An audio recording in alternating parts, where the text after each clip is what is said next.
Do you use techniques in your counseling and therapy practice?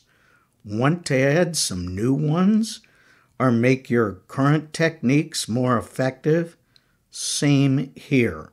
That's why I reached out to some of the world's top therapists, including Albert Ellis, William Glasser, Arnold Lazarus, Sam Gladding, John Carlson, Raymond Carcini, Robert Firestone, Al Maurer, Alan Ivy, Claudia Black, Robert Wu Bolding, and Len Sperry, to name a few. I asked them to share their favorite counseling techniques in their own words. Now, this incredible collection became my academic bestseller, Favorite Counseling and Therapy Techniques, even published in simplified Chinese. The credentials of the contributors are mind-blowing, trust me. Just a few highlights.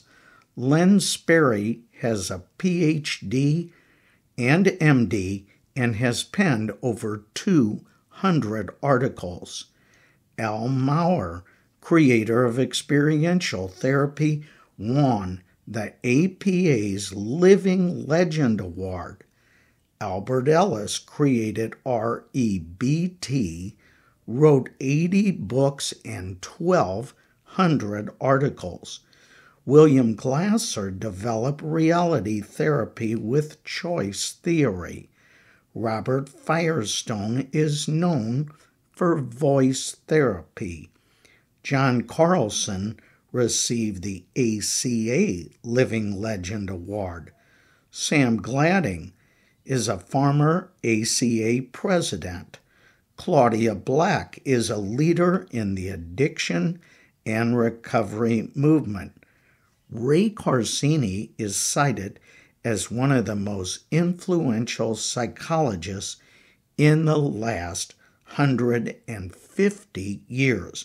Now, here are 15 recommendations for implementing effective counseling and therapy techniques. 1. If you are not comfortable with a technique, even if a world-famous therapist recommended it, don't use it.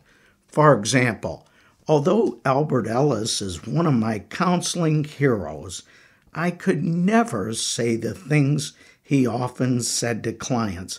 I'd include Fritz Perls, although he's not in my book, in that category as well. Number 2, use techniques with empathy and optimism. 3, always check ethical guidelines. They can change. Some of the strategies you see in textbooks or videos of famous therapists might lead to a loss of your license nowadays. That's something you definitely don't want. 4, ensure your technique doesn't embarrass the client. 5, if you are a student or under supervision, check with your supervisor first. 6, role-play strategies with a supervisor, professor, or colleague before using them. 7, never, ever, ever use a technique you have not been trained in. 8, don't assume a technique will work in every instance. 9, don't assume that a technique that worked once will work again, even with the same client. Number 10, always consider multicultural and diversity issues. 11, make sure the client understands your language. Would you use the word verbiage with a 6-year-old? I don't think so. 12, adapt strategies to feel comfortable and Meet your client's needs. 13. Some techniques need to be repeated during the treatment process. 14. Remember, timing is everything. 15. Process the impact of the technique with the client when necessary.